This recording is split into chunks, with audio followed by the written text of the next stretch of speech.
I'm honored to be here today. We're blessed to live in a nation dedicated to the dignity of all, and a nation dedicated to religious liberty and freedom. But in honesty, we know that there have been moments in our history when we have failed. Moments of Chinese exclusionary policies and immigration, Japanese internment camp, the rejection of Jewish refugees during World War II. Sadly, when the history is written of the Trump administration and what they achieved and what they failed to achieve, the first chapter is going to be the Muslim travel ban, the president's first act of office.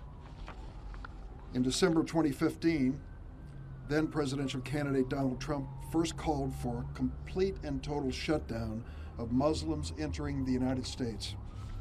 The next day, he justified it by citing one of the darkest moments in our history that I've noted, the Japanese internment camps during World War II.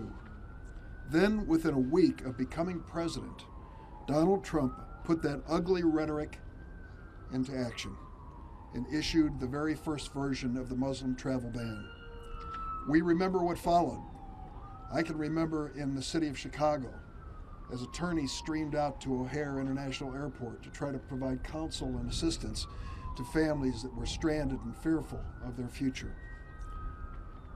Initially, the federal courts joined us and stopped the Muslim travel ban. It was written and rewritten. And then, thanks to the efforts of Senator Mitch McConnell to hold a Supreme Court seat open for President Trump and the ascendancy of Neil Gorsuch to that position, he joined 4 other conservative justices across the street to uphold the ban last June.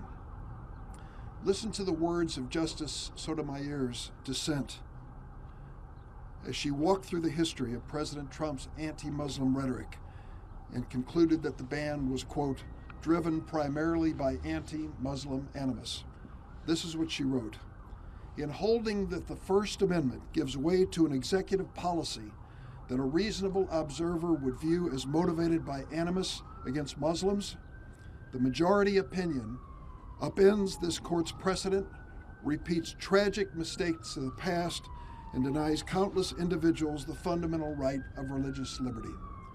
Because of that conservative majority on the U.S. Supreme Court, and because of President Trump, it is necessary for this third branch of government, our Congress, to step forward, speaking for the American people, saying clearly there will never be a travel ban again, and that any travel ban that is based on discrimination against religious belief is unacceptable, intolerable in this United States of America. I am happy to join my colleagues in Congress in pushing for this legislative response. I am sorry that we have reached this moment in history, but I think the overwhelming reaction today in support of our effort is an indication that men and women of all religions and those who do not profess a religion all share the same basic feeling of acceptance and tolerance.